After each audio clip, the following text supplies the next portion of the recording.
All right, I'm going to show you how to do the quickest charging system test on your vehicle using the Topdon battery tester.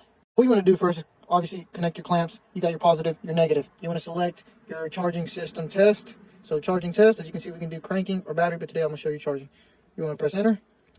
It says, please start the engine. So what you want to do is crank up your Lamborghini. Now we're going to press enter. Now it's load testing. So now it wants us to increase RPM to 2500 and keep it for 5 seconds. Let's do that.